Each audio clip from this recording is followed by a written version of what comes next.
Fala, meu querido aluno, minha querida aluna, tudo bem? Futuros combatentes, futuros bombeiros militares do Piauí. Eu sou Rôden Ribeiro, professor de língua portuguesa aqui do Objetivo. Se você me conhece, já sabe, né? Aqui a gente trata a língua portuguesa com muita seriedade. Por quê? Porque com a aprovação não se brinca. A gente pode até brincar com outra coisa, mas não com o seu sonho, com a sua aprovação. Aqui a gente sonha junto, né? A gente vai com você, nessa mesma pegada, nessa mesma firmeza, rumo à aprovação, beleza? Então vem com a gente, porque nesta aula aqui, né, a gente vai trabalhar o quê, né? A gente vai fazer uma análise do edital e, ao mesmo tempo, a gente vai resolver questões, né, que tem a ver com o edital, de acordo com a banca. Né? Se você não conhecia a banca, tá certo? É uma banca bem interessante, né? Ela cobra muitos assuntos que outras bancas não costumam cobrar, certo? Aliás, com uma certa densidade, com uma certa profundidade.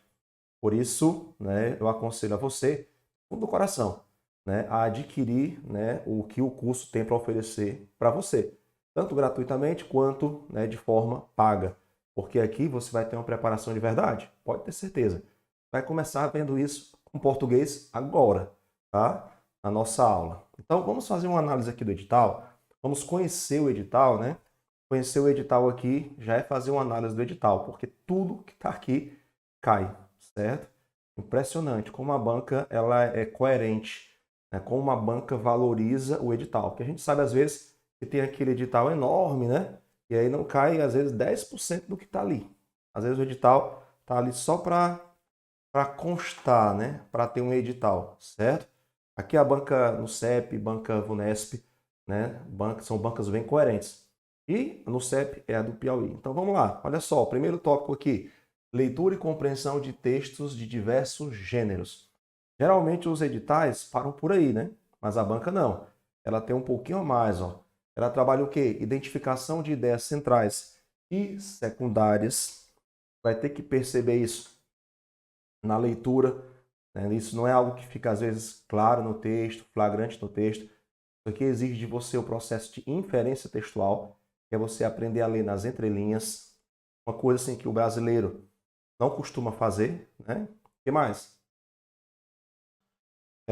Informações implícitas, inferenciação, vem de inferência, né? Relações de sentido, né? São as conexões, né, que acontecem no texto, relações entre texto e contextos de produção e circulação. Isso aqui é interessante, ó, porque o contexto tem a ver com a situacionalidade. Você pega, por exemplo, uma tirinha da Mafalda. Qual é o contexto? Certo? Isso aqui é extratextual. Eu precisaria saber, para entender melhor uma questão, que a Mafalda surgiu na Argentina durante o regime militar e que as 1923 tirinhas dela, publicadas de 64 a 73, tratam dessa questão, em especial do regime militar. Guerra Fria, né, é o contexto dela. Você pega músicos ali dos anos 60, 70, música de protesto, certo? Rock, MPB, Geraldo Vandré, Chico Buarque e outros, né? Gil, Caetano. Então, eu preciso saber o contexto em que isso foi produzido, tá certo? Porque muita inferência, muita análise aqui é extratextual. Características típicas de gênero de esfera jornalística, né? Aqui, principalmente, a banca tem trabalhado artigo de opinião e editorial. Certo? O artigo de opinião, tanto o artigo de opinião quanto o editorial, são textos dissertativos, tá? Que trazem exposição e argumentação de ideias. Agora, o artigo de opinião e o editorial se diferenciam pela autoria. O artigo de opinião é de um articulista que assina, tem o nomezinho dele lá, certo? Já o editorial representa a opinião do grupo jornalístico. Ele não assina. Tem lá só o Estadão, Folha de São Paulo, certo? Ok? O que mais? Literária, científica. Aqui, geralmente, a banca ela cobra análise de poema. Tá? São análises relativamente simples, tá bom? Mas são análises de poema. Né? Texto científico, judiciária, publicitária, propaganda. Né? Textos judiciários aqui tratando de algum aspecto aqui do direito não tem caído muito não, mas publicitário, literário e jornalístico, bastante, ó. Esses aqui, ó, jornalístico, literário, que tem mais sido cobrados aí, ó, recentemente, tá? E o texto publicitário. A gente vai trabalhar tudo isso aqui ainda hoje, certo? Só para você ter uma ideia de como isso acontece na prática, tá bom? Mas foca aqui principalmente no aspecto extralinguístico, né? Que é o contexto de produção, certo? Isso aqui pouca banca cobra nessa parte de interpretação. Textos verbais, né? São textos que usam palavras, e multissemióticos. Interessante, né? Quando eu fui para o mestrado na Universidade Estadual, em 2010, tinha uma disciplina chamada Multimodalidade e Gêneros. Aí eu ficava pensando como é que isso aqui poderia ser cobrado numa prova, né? Então tá aqui, ó, textos multissemióticos, né? Que são textos apresentados em diversos formatos. Na prática, isso já acontecia há muito tempo. Um outdoor, por exemplo, é um texto multimodal. Você tem ali vários elementos na composição do texto. Então você vai ter aqui outdoor, tirinha, charge, cartoon, propaganda, certo? Ok? O que mais? Ó? Coerência textual. Muitas questões elas querem saber o sentido do texto, a lógica textual, muitas vezes por meio da mudança de algum elemento, por meio da substituição de um elemento por outro, ou de inversão de frase, tá? Ok? Ou a frase dita de outra forma por meio de paralelismo. E paralelismo quer dizer manutenção da mesma estrutura, certo? Agora, a coesão textual é algo cobrado. Quem conhece a Banquidecan, né, sabe que a Banquidecan ela cobra, né, anafórico, catafórico, endofórico, esofórico, deítico, apanafórico. Eu nunca ouvi falar disso aí. Então vem para cá, vem estudar comigo, certo? Vem estudar aqui no curso objetivo. Como eu disse a você, aqui a gente não brinca em serviço. Aqui a gente trata a sua aprovação com muita seriedade, certo? E o que acontece? A banca cobra todos esses nomes. Principalmente a coesão referencial, né? Ela vai tratar dessa questão do anafórico, quando um termo se refere ao que vem antes, catafórico, quando o termo se refere ao que vem depois. Inclusive, eu coloquei uma questão aí sobre isso, tá bom? E aqui ela cobra também a coesão sequencial, assim como a Banquidecan. A coesão sequencial tem a ver com o quê? Tem a ver com conectivos que permitem ao texto avançar, progredir, certo? Como preposições, conjunções, certo? Então, coesão aqui é um ponto muito forte também. Variedade linguística, isso aqui é uma novidade, né? Assim, em relação aos editais que você conheceu este ano. E, no geral, os editais que a gente viu aí para PM Ceará, soldado e oficial, né? Não trouxeram esse tópico, né? Variedades linguísticas. E aqui a gente vai conhecer um pouquinho. Eu coloquei questão sobre isso. Vai conhecer o que é a variação linguística diatópica, diastrática, diafásica, diacrônica. Prof, nunca ouvi falar disso aí, então vem para cá, certo? Isso é um ponto forte também, né? Assim como a banca, ela cobra os níveis de linguagem, né? O nível de linguagem que tem a ver aí com a situação, né? Situação formal, né? Que exige o uso da gramática normativa, o informal, certo? Aquele meio termo ali. A nossa linguagem ela não é sempre formal ou informal ou semi-formal. Isso está ligado a uma série de fatores, né? A idade do indivíduo, a situação de comunicação, o estado emocional do indivíduo interfere nisso aqui, né? A posição social que ele ocupa, o grau de intimidade entre os falantes interfere nisso. Você acabou de conhecer seu sogro e sua sogra, por exemplo. Acabou de conhecer, né? Você vai ser formal ou informal, né? Geralmente, formal, geralmente, certo? Porque quanto menos intimidade, mais formalidade. Por isso que tem gente que diz assim, ó, dê dinheiro, mas não dê intimidade, né? Justamente por isso. Ok? Que mais? Coloquei aqui de novo nível de linguagem, funções da linguagem. Isso aqui é um ponto interessante também. Tá? A banca cobra, certo? E os editais que a gente já viu aqui este ano não trouxeram isso, né, para a PM Ceará. Aqui a banca traz e traz mesmo, viu? Ela cobra, ó, esses nomezinhos aí, não tem como fugir. Você tem que, de fato, saber o que é referencial, expressiva, conativa. Não é conotativa, tá? Porque muita gente confunde com conotativa. Aqui é conativa ou apelativa, que é a mesma coisa, certo? Função fática, metalinguística, poética. Lembrando que a expressiva também pode ser chamada de emotiva, né? Então, função emotiva ou expressiva. Vamos só dar uma relembrada básica aqui, embora a gente vá ter uma questão sobre isso, né? O que é a função referencial? Anote aí. A função referencial tem um foco na informação, ou seja, a linguagem vai ser tratada de forma objetiva, denotativa, literal, certo? Ok? E essa informação ela está muito ligada a textos jornalísticos, científicos e acadêmicos. Ok? Função expressiva, também chamada de emotiva. Tá? O foco dela é o eu, certo? É o eu. Ela é unilateral. Eu, certo? O que é meu e o que é teu também é meu, certo? A gente vê muito isso em textos que trazem subjetividade, emoções do eu lírico, relatos pessoais.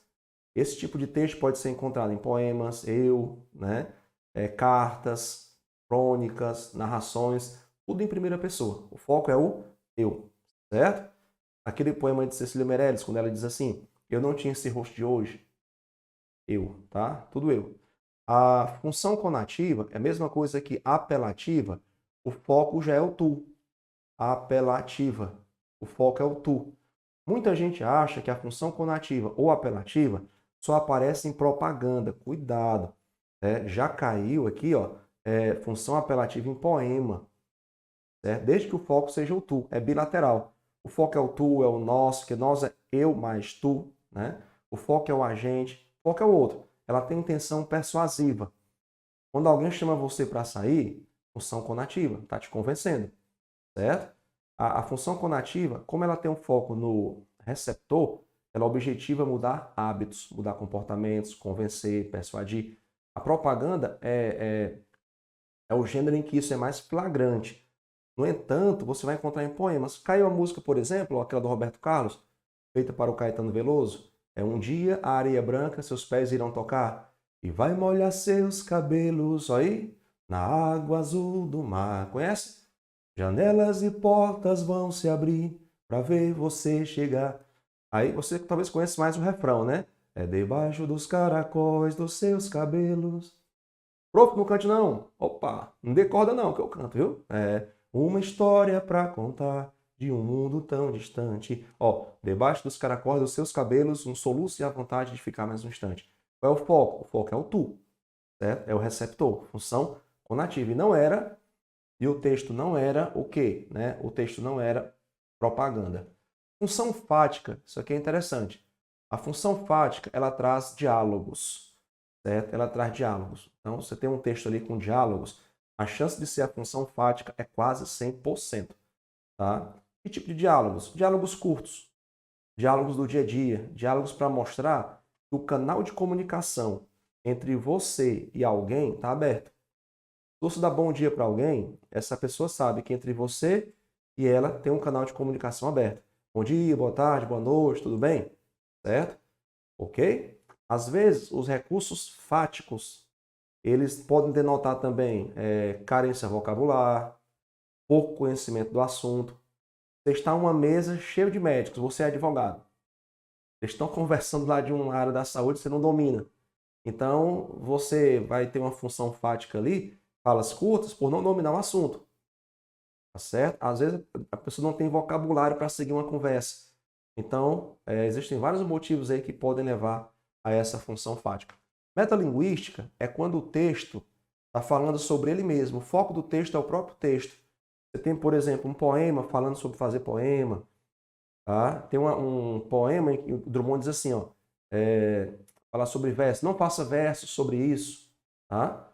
Machado de Assis, ele falava na narrativa dele sobre o processo narrativo. Ele dizia o seguinte: o maior defeito deste livro és tu, leitor. Ele está usando o livro para falar do livro, lá em Memórias Póstumas de Brás Cubas. Você tem um poema falando sobre poema, carta falando sobre carta. Como é que cartas antigamente começavam? Né? Escreva esta carta para metalinguagem. O dicionário tem metalinguagem, que é a língua portuguesa falando sobre a língua portuguesa. O que mais? A gramática é a língua portuguesa explicando a língua portuguesa. Gramática. Um filme sobre o cinema, né? Cine Hollywood, por exemplo. Era uma Vez em Hollywood, a invenção de Hugo Cabret, né? O cinema sobre cinema. Então, quando o texto se debruça sobre o próprio texto, a gente tem a metalinguagem. E a função poética geralmente aparece na poesia, texto literário. Aqui, o que interessa não é não é o que se diz, mas como diz. Função poética é isso. O que interessa não é não é o que eu digo, mas como eu digo. Por exemplo, Rubem Braga, numa crônica, dizia: o pavão é um arco-íris de plumas. Isso é poesia, certo? Djavan, né? O amor é um grande laço, um passo para uma armadilha, um lobo correndo em círculo para alimentar a matilha. Quem quiser seguir seu rastro se perderá no caminho, na pureza de um limão ou na solidão de um espinho. Função poética, né? Então, a mensagem, ela é passada de uma maneira com mais subjetividade, com mais expressividade, certo? Ela tem uma função estética, né? De alegrar, de embelezar a vida. Ok? Vai ter questão aqui sobre isso, vamos já resolver. Relações semânticas, ó. Perceba que geralmente, quando se trata de relações semânticas, as bancas, elas põem apenas o quê, né? Antonímia e sinonímia. Antonímia, sentido oposto. Sinonímia, sentido convergente. Mas a banca deixou claro que vai cobrar, ó, homonímia, são palavras homônimas, palavras que têm igualdade de alguma forma, por exemplo, de som, de escrita, né? Colher e colher. Colher, substantivo. Colher, verbo. Palavras homônimas. Palavras parônimas podem vir aqui também, tá? Por oposição, só para confundir. O que são palavras parônimas, né? São palavras que se parecem. Quando eu tenho ratificar e retificar, são palavras parônimas. Elas se parecem, certo? Quando eu tenho discriminar e discriminar, tráfego e tráfico, são palavras que se parecem. Podem aparecer também aqui, certo? Como distrator. Sinônimo, antônimo, né? Já comentamos. Hiperônimo, isso aqui é interessante, que é um termo geral, tá? Deixa eu dar um exemplo aqui de hiperônimo. Hiperônimo é um termo geral. Você tem aqui, por exemplo, a palavra carro, certo? Aí qual seria o termo específico? Hipônimo. Hipônimo é um termo específico. Por exemplo, Hilux, né? Carro é o termo geral, hiperônimo. Hilux é o termo específico, hipônimo. Quando cai hiperônimo, também cai hipônimo, certo? Que é o parzinho ali. Da mesma forma que homônimo e parônimo. Homônimo, palavra que tem alguma igualdade. Colher e colher. Parônimo, palavra que se parece. Ratificar e retificar. Hiperônimo, termo geral. Cidade, talher, cantor. Hipônimo, termo específico. Qual o termo específico de cidade? Fortaleza, por exemplo. De talher, garfo. De cantor, de Djavan. Certo? Então, se cai hiperônimo, também cai hipônimo. Então, fica atento. Que mais? Estrutura gramatical da língua portuguesa, fonologia, isso aqui eles pegam pesado, tá? Eles querem que você saiba de fato que é um dígrafo. Dígrafo são duas letras que representam um fonema. Dígrafo não é encontro consonantal, tá? E isso cai bastante. Por exemplo, pássaro, esse SS é dígrafo. Dígrafo é uma coisa, encontro consonantal é outra. Encontro consonantal é encontro de consoante. Mas o dígrafo não conta como encontro consonantal, porque são duas letras que representam um fonema. A banca quer que você saiba quantas letras e fonemas tem a palavra. Dígrafo vocálico, tem que saber, porque muita gente só foca no dígrafo consonantal. QU, GU, LH, CH, NH, RR, SS, SC, SC com cedilha, XC, XS. Foca no dígrafo vocálico também. A palavra limpo tem o IN, IM, dígrafo, duas letras que representam um fonema. A palavra manta tem o AN, certo? O A e o N são um fonema AN. Então isso aí cai, o pessoal erra. Tá? Acentuação gráfica, normal, como em qualquer lugar, nenhuma novidade, certo? Ortografia. A banca pode cobrar tanto emprego de letras quanto de palavras, certo? Morfologia. Aí aqui nós temos o seguinte, ó, estrutura e formação de palavras, com foco na formação, certo? Mas a banca cobra estrutura também, ela quer que você saiba diferenciar o mínimo ali, né? O que é o mínimo, professor? Prefixo, radical e sufixo. Radical, base da palavra, base comum. Prefixo, elemento que vem antes do radical, alterando o sentido do radical. Sufixo, elemento que vem depois do radical, alterando o sentido do radical. E após o radical pode vir muita coisa, né? Vogal temática, pode vir desinência modo temporal, desinência número pessoal. E se você não sabe nada do que eu estou dizendo agora, vem aqui para o objetivo estudar com a gente. Você vai aprender tudo isso aqui, ou revisar tudo isso aqui, tá bom? Mas o foco aqui é prefixo, radical e sufixo. E no processo de formação de palavra, o foco é derivação e composição. Tá? Elementos mórficos são os elementos que compõem a palavra, tá? Como eu acabei de citar. A palavra pode ser reduzida a unidades menores. E essas unidades menores não são sílabas. Sílaba é outra coisa. Sílaba é a emissão de som. Sílaba é, ó, desamorosos. Cada sílaba é uma emissão de som. Quando se trata aqui de elementos mórficos, tá? A gente está falando de quê? A gente está falando de prefixo des. Vamos pegar aqui a palavra desamoroso. Prefixo des. Aí amor, radical. Oso, sufixo. S, desinência de número. Então, é isso que a banca quer que você saiba. Ela pode pegar uma palavra e quebrar em pedaços. Cantar. Quais são os elementos mórficos? Cante, até o T. Radical, A, vogal temática, que indica a conjugação do verbo. E o R, desinência de infinitivo. É isso que você vai ter que focar aqui. Certo? Quando se fala de classe de palavras, a gente percebe que a banca tem uma pegada muito semântica. Né? O que significa, assim como a pontuação, que vai já aparecer aqui. Né? Mais do que saber se a vírgula está certa, travessão, reticência, tudo isso a banca cobre, tá? Travessão, reticência, vírgula, ela quer saber por que foi usado. Então tem uma pegada mais prática, pragmática. Né? Aí eu tenho aqui sintaxe, né? Frase, oração, período, tipo de período. Eu preciso de fato saber os nomes aí das orações, tá? A estrutura sintática aí do período simples e composto. Aqui é algo bem tradicional. Também, né? Concordância, colocação e regência, algo bem padrão, bem tradicional, tá? E pontuação. Repito, né? A pontuação aqui é muito cobrada nessa ideia de interpretação. Por que a vírgula foi usada? Por que se usou travessão? Por que se usou reticência? Geralmente a gente sabe que reticência tem a ver com uma pequena pausa, né? Uma hesitação. Alguém está tenso, não sabe o que falar, ou não sabe se deve falar, certo? Então, é a função, a aplicabilidade, e não só se está certo ou errado. Geralmente, quando cai pontuação, né? Assinala a alternativa em que a pontuação está correta. Aqui geralmente é assim, assinale a alternativa que justifica o correto emprego da vírgula. Aí, por ser vocativo, por separar termos de mesmo valor sintático. Então, é isso geralmente que eu tenho que saber.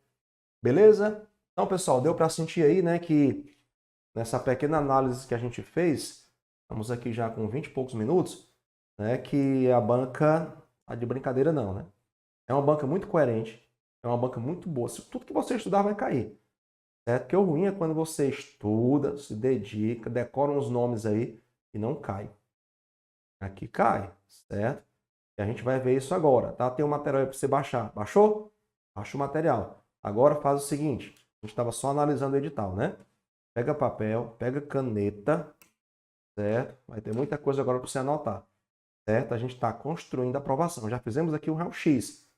Agora a gente vai ver isso na prática, certo? Começando aí com a questão 1 sobre esse poema. Tudo aqui, ó, banca no CEP, ok? Vamos lá. Ó, meu pai montava a cavalo e ia para o campo.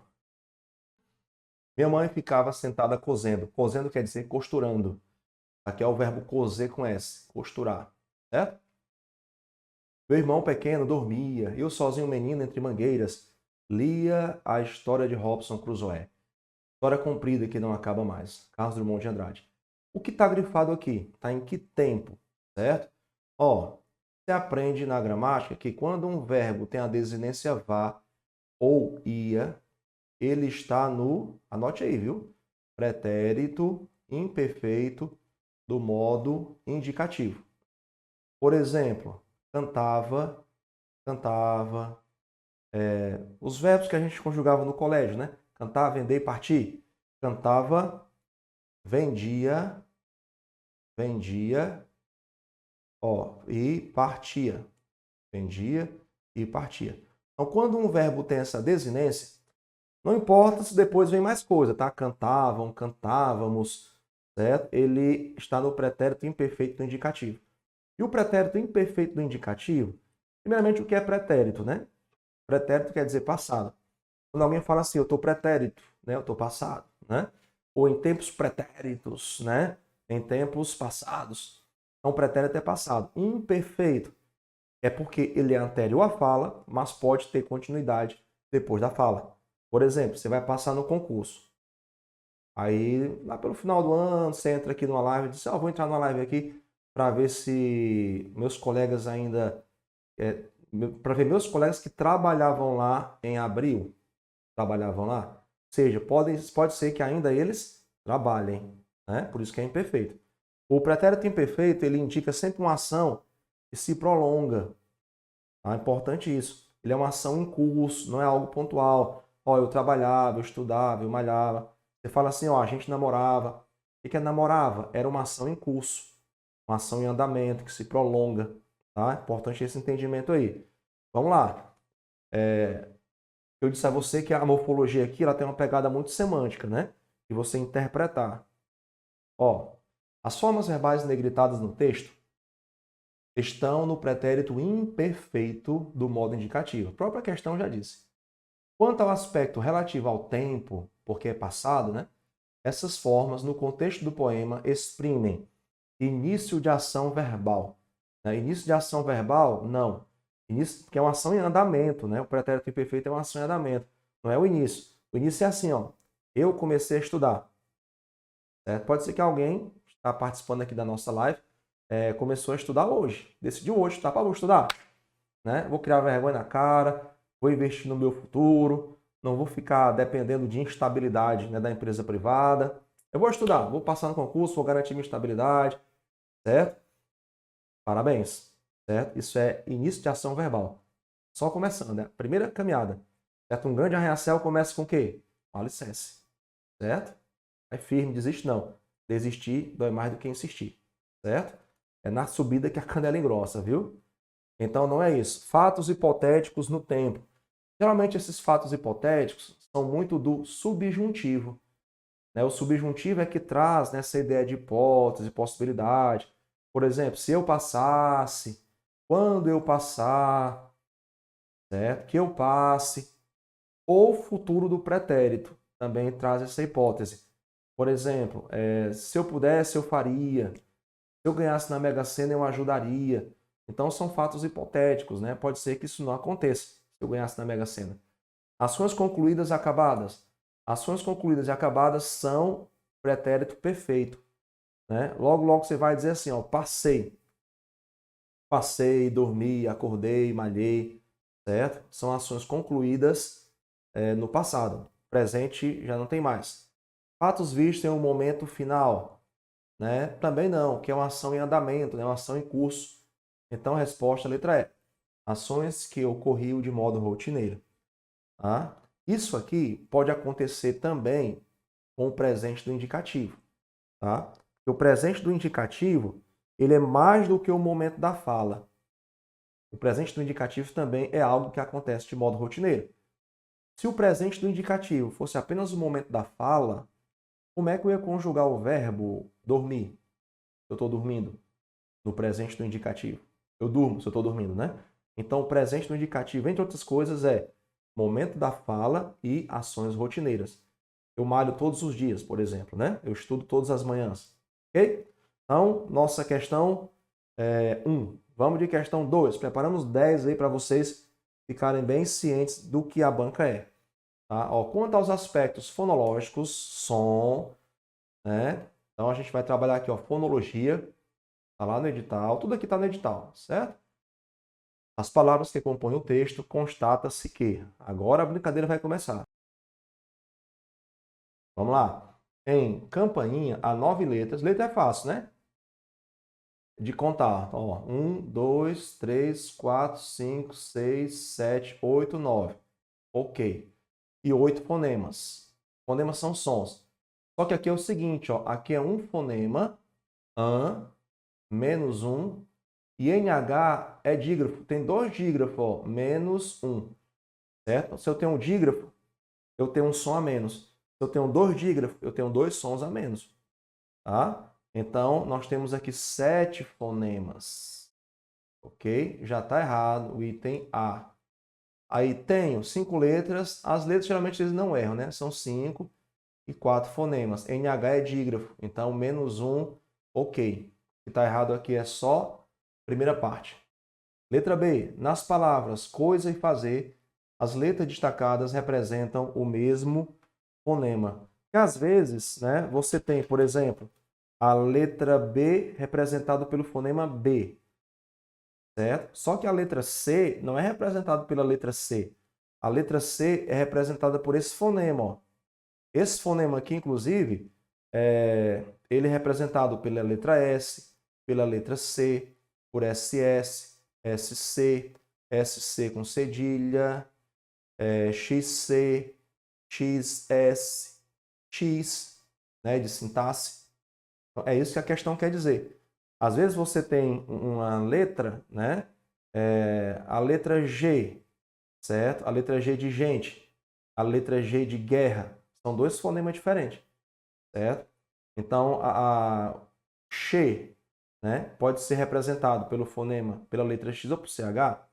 Então, nem sempre você vai ter, ó. Isso aqui é o som, tá? O som, você que estuda inglês sabe, vem entre barras, né? Olha só, esse fonema C é representado por diversos grupos de letra diferentes. Desde sapato, céu, pássaro, adolescente, cresça, exceto, estudar e sintaxe. Prof, estudar quer dizer o quê? Estudar quer dizer suar de forma exagerada, né? Conhece até aquela história da mulher dançando com o cara na festa. Ela fala, você sua. Aí ele, você seu, né? Só que na verdade ela estava dizendo que ele transpirava muito. Então aqui está correto, ó. Coisa, né? Letra B de bola. Mesma letra, mesmos fonemas. Mesmo número de letras, ó. 3, 5. 5 fonemas. 3, 5. 5 letras, 5 fonemas nos dois casos. Perfeito. Mesmo número de fonema e de letra. Mesmo número, tá? Ok, perfeito, B de bola. Na letra C, nas palavras coisa e gosto, a letra S representa o fonema Z. Só aqui, né, ó, coisa, só aqui. Coisa, gosto. Aqui é o fonema C, ó. Aqui é o fonema C. E tem o fonema Z que vem entre barras, ó. O fonema Z é expresso pela letra S de casa, pela letra X de exercício, ó, e pela letra Z, né, de realizar. Por isso que a ortografia é difícil, porque não existe muitas vezes uma correspondência grafofônica. No inglês, então, né, você tem um som e a escrita é totalmente diferente. Francês, Bordeaux, é Bordeaux, né? Então é difícil você encontrar um idioma em que haja 100% uma referência grafia-fonema, grafofônica, certo? Ok, falso é a letra C, né? A letra D, na palavra chamar, há dois dígrafos. Há só um, viu? É o CH, certo? Você vai ter o dígrafo CH, LH, NH, EU, GU, certo? E esses que eu coloquei aqui embaixo, ó. SS, SC, SC com cedilha, XC, XS. Isso, dígrafo, falando de dígrafo consonantal. Porque tem os vocálicos AM, AN, EM, EN, até o UM, UN, certo? Não tem encontro consonantal, certo? Se eu tenho um dígrafo, eu não tenho encontro consonantal, porque isso aqui já é um aspecto fonológico, tá? Encontro consonantal seria o seguinte, ó, prato, prato. Eu tenho um P e um R. Não importa se vai ficar em sílaba diferente, tá? Na separação silábica pode ficar em sílaba diferente, sem problema, tá? E um vocálico nasal, não. Tem esse dígrafo vocálico não, não. Só se fosse assim, ó, rampa, rampa. Aí aqui, ó, eu poderia escrever da seguinte maneira: rampa, rampa. Aqui não tem dígrafo vocálico, tá? Ó, rampa tem, vento tem, wen, limpo, win, certo? Sonda, on, tumba, ok? Então, falso aí o item D. Você vê que isso aqui pode parecer um assunto novo, né? Mas isso aqui a gente vê lá no ensino fundamental, certo? Como não caiu para PMCE, soldado e oficial, a gente meio que não focou nisso, né? Agora a gente sabe que isso é importante. A CBM aí, Piauí. Em campainha, ó, as letras destacadas são respectivamente uma vogal e uma semivogal. São, respectivamente, uma vogal e uma semivogal.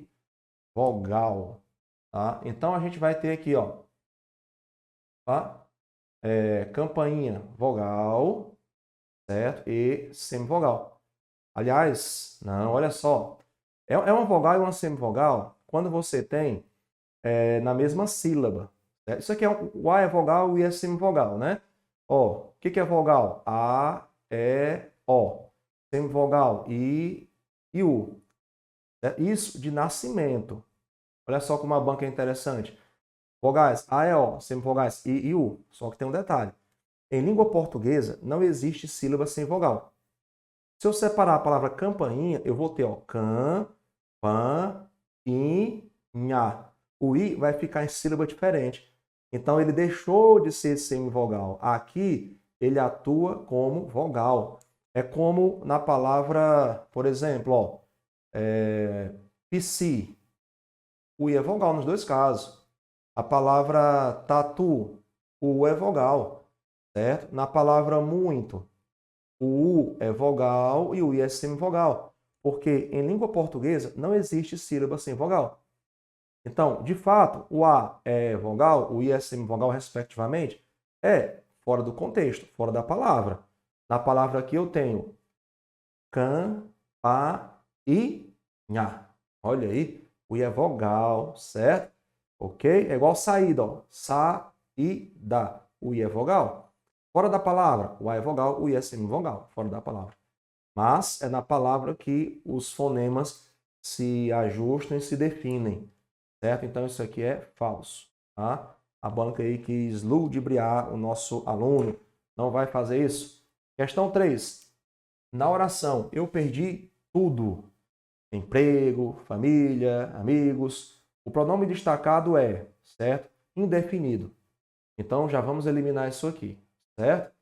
Demonstrativo, você vai ter este, esta, isto. Essa, esse, isso. Aquele, aquele, aquilo. Mesmo, próprio, tal. O igual a aquele, aquilo. A igual a aquela. São pronomes demonstrativos. Aqui é um pronome definido. Nada, tudo, certo? Ninguém, alguém. Ok. Ele é anafórico? Não. Anafórico é quando um elemento destacado se refere ao que vem antes. Tá? O anafórico, ó, o anafórico se refere ao que vem antes. O catafórico se refere ao que vem depois. Então, esse termo aqui, ó, se você observar, ele se refere ao que vem depois.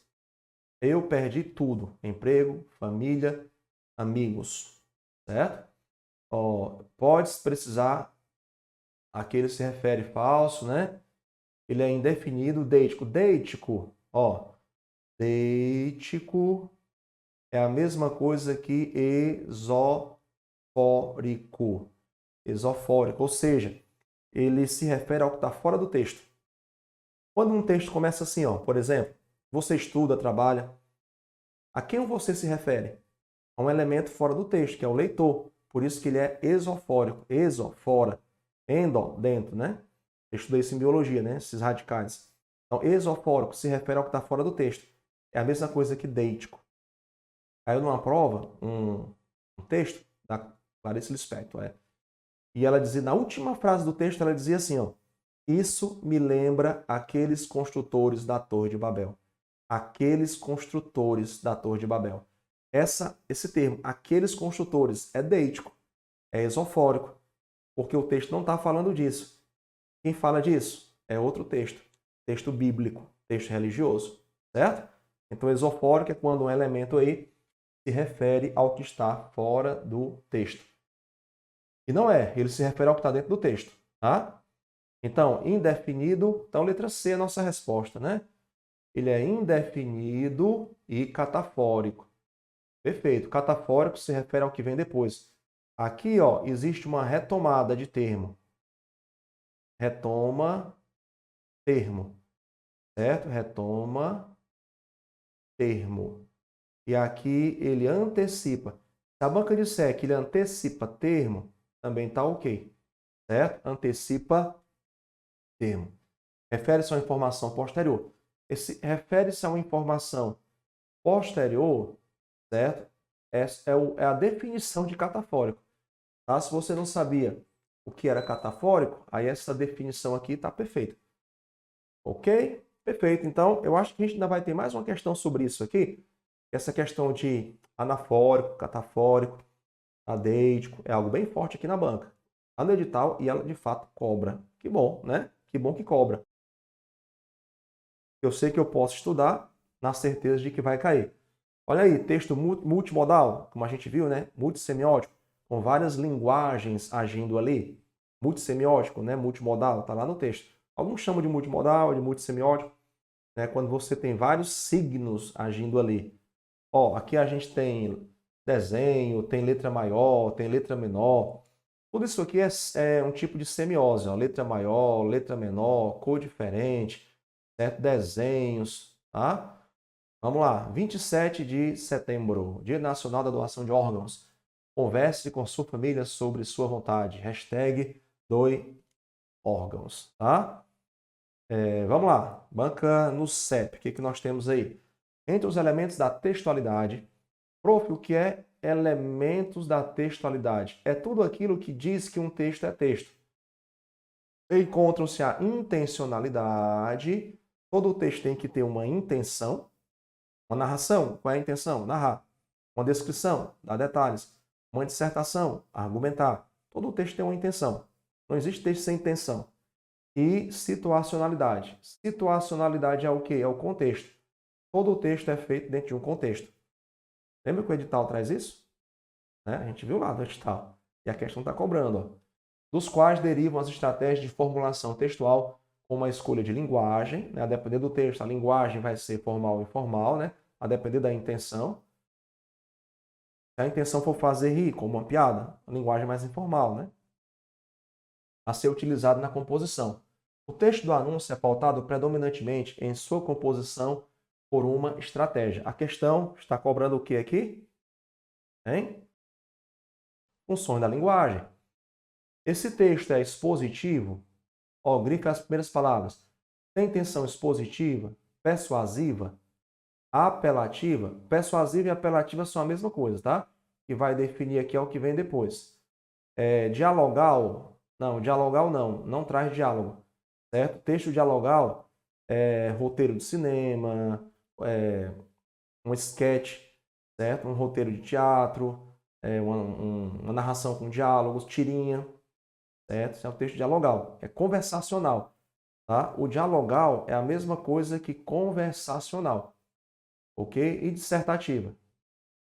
Então, eu acho que a gente vai ficar aí com persuasivo ou apelativo, né? Porque diz assim, ó, converse com sua família sobre, ou seja, a propaganda, o texto aqui publicitário, ele tem a intenção de convencer, né? Certo? De convencer. Ou então, ele pode ser tanto persuasivo quanto apelativo. Aí vamos ver a explicação, né? Haja visto o propósito de convencer o público-alvo do propósito da causa. Perfeito. Então, a gente vai ficar com a letra B. Eu nem li a C, mas já sei que é a letra B. A C diz assim, vamos lá, apelativa por apresentar um conjunto de fatos. Não tem conjunto de fatos aí não. Né? O texto é bem sucinto, bem curto, bem enxuto, bem objetivo. Certo? Não tem conjunto de fatos, não tem nenhum fato aí. Certo? E informações ao leitor sobre a doação de órgãos. Perfeito. Nessa mesma pegada, a gente tem... eu pensei que eu tinha colocado mais uma função aqui. Certo? Agora, questões 5 e 6. Dois pontos aqui muito importantes que o edital traz, né, que é variação linguística e oralidade, informalidade, semi-formalidade, tá certo? Eu sei que muitos desses assuntos aqui podem parecer novos, porque nem todo edital traz, né? Certo? Você vai, guarda Municipal de Pacajus, trouxe um edital enorme contemplando esses assuntos. PM Mato Grosso do Sul, Bombeiro Oficial também, Mato Grosso do Sul, trouxe esses tópicos aí. Mas, no geral, né, os editais são mais, né, área de segurança pública, né, mais sucintos. Mas eu gosto da banca, que eu gosto desses assuntos e a banca trouxe. E a gente vai trabalhar aqui, né, em vários eventos, tá certo? O objetivo, né, é ter esse compromisso de ver você aprovado. Pode ter certeza. Então vamos lá, beber aqui um golinho de água. Água bebida, vamos na sequência agora. Ó, texto para as questões 5 e 6. Temos 10, né? Temos aí mais uns 15 minutos de live ainda com português. Vício na fala. Texto de Oswald de Andrade. Oswald de Andrade, ali do começo do século XX, primeira fase do modernismo, tá? Foi uma geração que primou muito por uma língua brasileira e não portuguesa. E apesar de Portugal, a Europa em geral, ter menos falante de português que a cidade de São Paulo, ainda predomina aqui o português de Portugal, né? Eles lutaram por uma língua mais brasileira, um português brasileiro, de acordo com o falar brasileiro, essa linguagem mais informal, né? O próprio Oswald de Andrade dizia, né? Dei um cigarro, diz a gramática, do professor e do aluno e do mulato sabido, mas o bom negro e o bom branco da nação brasileira dizem todos os dias, deixa disso, camarada, me dá um cigarro. Né? O cara vai fumar usando o ênclise. Não, é próclise, isso é informal. Né? É isso que ele queria dizer. Uma língua mais brasileira. Né? Não é à toa que nesse período aqui houve também a revitalização do regionalismo, do folclore. É bom às vezes conhecer o contexto, lembra? Porque a banca cobrou o quê? Situacional. Aspecto situacional.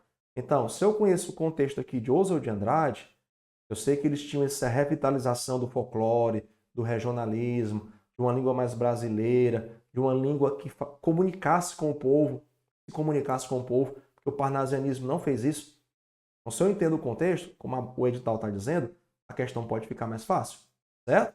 Então vamos lá. Vício na fala. Para dizer em milho, dizem mio. Para melhor, mió. Para pior, pior. Ou seja, a escrita e a fala, né? Para telha, teia. Para telhado, telhado. E vão fazendo telhados. E isso aqui, às vezes, não depende de escolaridade. Por exemplo, alguém pergunta assim, onde estão as chaves? Você fala, as chaves estão dentro da gaveta. Ou você fala, dentro da gaveta. Estão dentro da gaveta. Ó, dentro da gaveta. Já parou para pensar? Dentro da gaveta. Dentro da gaveta. Isso independe de escolaridade, tá? A gente está inserido num contexto que é assim.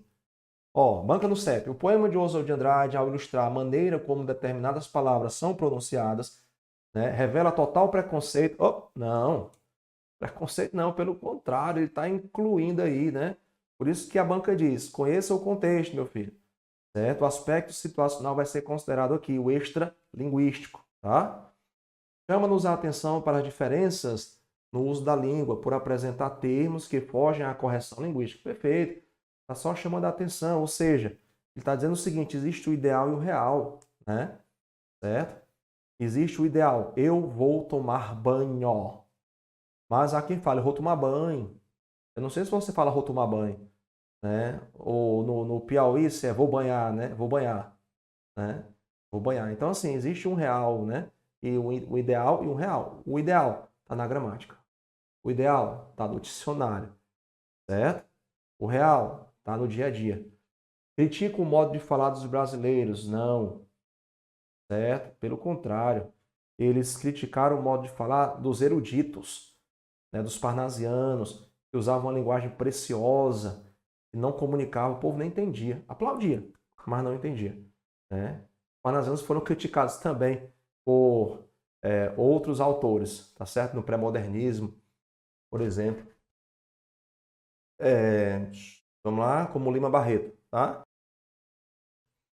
Letra D, satiriza os falantes?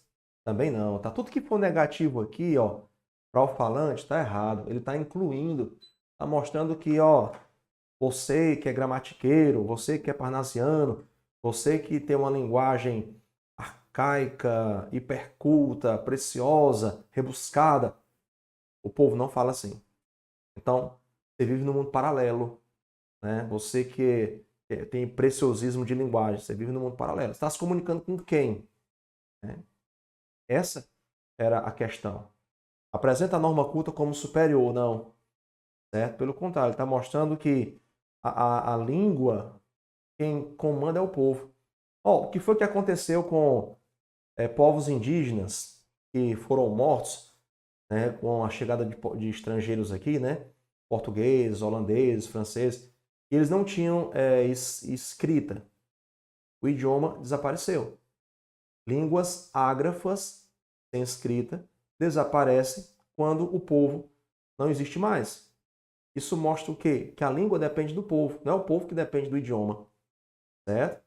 O latim ainda sobrevive por quê? O latim não tem mais falante hoje, embora seja idioma oficial no Vaticano. Mas no Vaticano se fala mais às vezes italiano ou inglês, ou a guarda do Papa é suíça, por exemplo, né? O alemão, certo? O latim se mantém mais como cultura, certo? Então, assim, por que ele sobrevive? Porque tem escrita, certo? Mas línguas ágrafas, né? Se o povo desaparece, infelizmente, a gente já viu isso ao longo da história, né? Isso é passado, não tem como mudar. O idioma desaparece também. Isso mostra que o povo é mais importante que o idioma, certo? O povo é mais importante que o idioma. E os modernistas da primeira geração consideraram isso. Então, toda a questão aqui que disser que estão criticando e tal, né? Pelo contrário, criticam aqueles que se consideravam hipercultos, tá? A variação linguística é evidenciada pelas palavras mio, mió, pió, teia, teiado. É tipicamente o quê? Sociocultural, né? Isso é uma questão sociocultural. Regional? Não. Qualquer região do país pode falar isso. Regional é o gaúcho fala tchê, o baiano fala oxente, né? O alagoano ox, o cearense vixe, o mineiro ai, né? Isso é regional, certo? Histórica não, né? Contextual também não. Contextual é situacional, certo? Isso aqui, independentemente do contexto, quem fala vai falar, né? Contextual e situacional acaba sendo o que? A mesma coisa, certo? É uma questão sociocultural, né?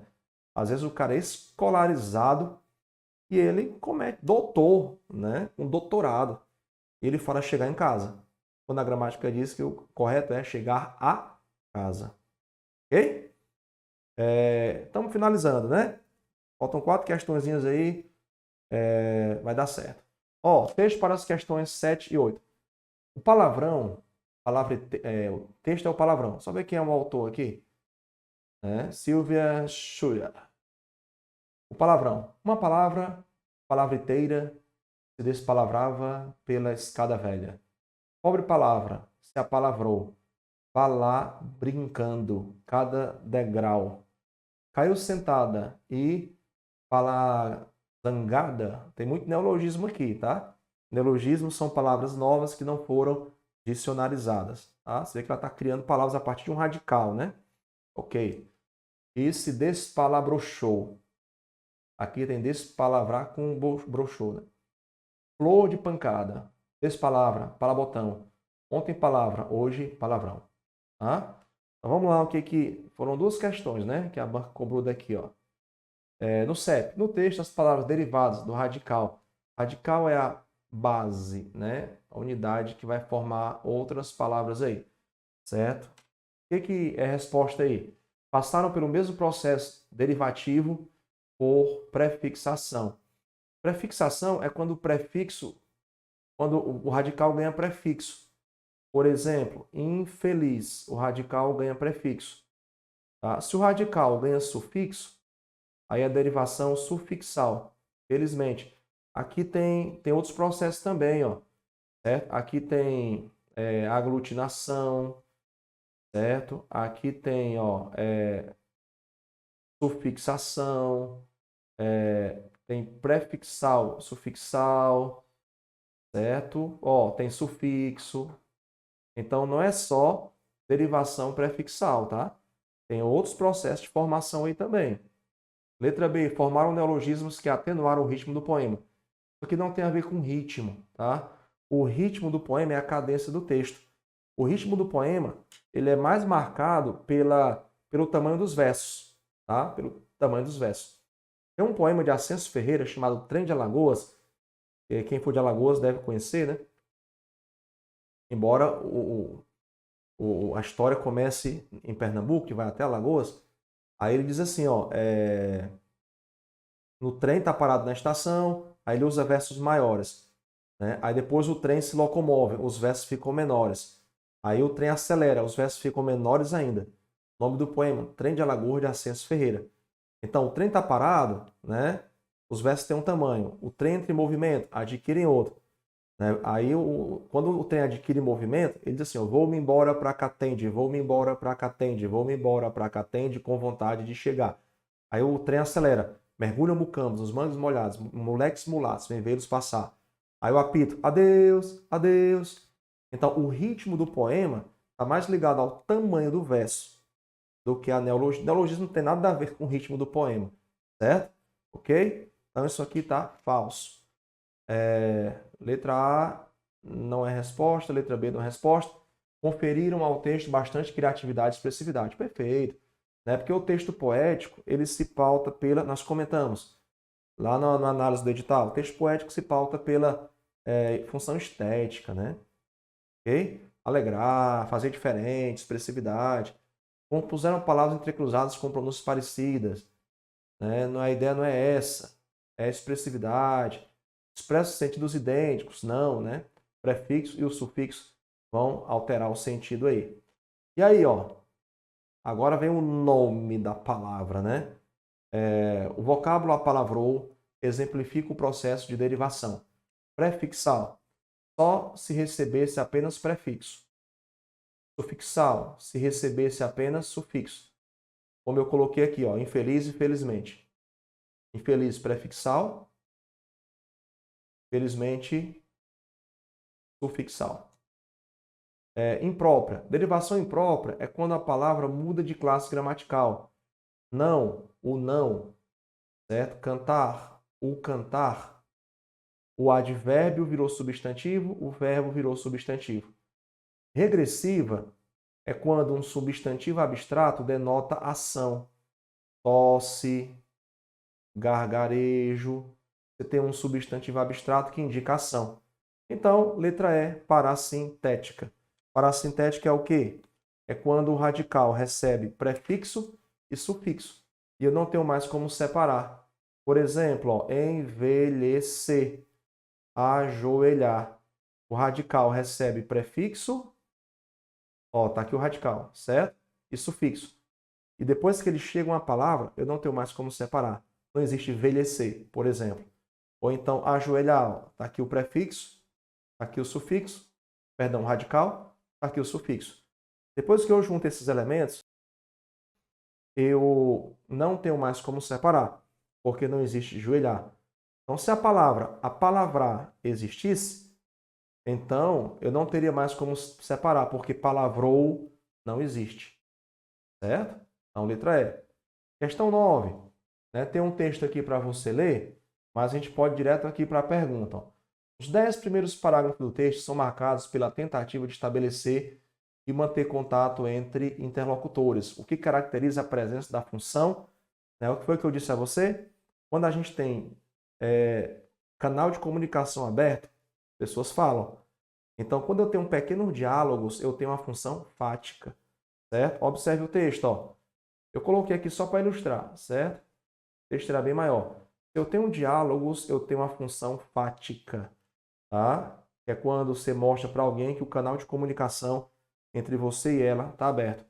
Função poética, poemas, crônicas, é como se diz, né? Função emotiva é quando no texto predomina eu. Função apelativa, quando no texto predomina o tu. Função referencial, quando no texto predomina a informação. A informação que vai estar presente em textos jornalísticos, científicos e acadêmicos. Tá? Bacana você ver lá no edital, né, e ver a banca cobrando, é muito legal. Certo? Pessoal, nosso tempo aqui está expirando, certo? Questão 10, tá? Para finalizar. Ó, no trecho, quem não se comunica se trumbica, o autor faz uso de um recurso intertextual conhecido como, né? Ó, vou pegar um trechinho aqui, ó. Prevalece em geral a noção limitada, embora essencial, da linguagem verbal como o principal modo de comunicação. Quem não se comunica se trumbica, um refrão utilizado pelo famoso homem de rádio e TV, o Chacrinha. Então ele está citando alguém, né? Então, ó, citação. Letra E. Alusão é a mesma coisa que referência. Se eu disser assim, ó, ei, cuidado, isso é presente de grego. Eu estou fazendo alusão ou referência à Guerra de Troia, né? Certo? Pastiche. Pastiche é imitação de estilo. Ó, isso acontece muito na TV brasileira. Imitação de estilo, certo? Alguém copia um programa de entrevista, né? Maneira de o outro entrevistar, programa de humor, né? Alguém se aproveita, no bom sentido, né? Daquilo que deu certo com alguém para fazer o seu humor, imitação de estilo. Paráfrase é a mesma ideia com outras palavras. Quase uma cópia, tá? E paródia é uma distorção da ideia original. Quem faz muita paródia é quem? É o humorista. Né? O Tiro Lipa tem umas paródias sensacionais, né? Eu acho muito engraçado aquilo ali. Quando eu não tenho o que fazer, de vez em quando eu boto ali. Ele pega uma música, né? E faz bem diferente na brincadeira, né? Para descontrair. Paródia é uma distorção da ideia original. A paródia pode ter humor, pode ter crítica, pode ter ironia. Pessoal, obviamente, né, que muitos desses tópicos que a gente está vendo aqui, certo? A gente o fez muito em caráter de apresentação. Tem muita coisa aqui para a gente ver. Tá? Só essa questão aqui, por exemplo, pode dar uma aula. Então, eu garanto a você que a gente vai tratar disso depois em outro momento. E tá aí o nosso Instagram, @professor Volney, né? Segue a gente. Lá na bio, tá? Tem o meu canal do YouTube, o link do meu canal do YouTube. Garanto que você vai gostar, certo? Tenho certeza de que você vai gostar. Beleza? Pessoal, tá acabando aqui o nosso tempo.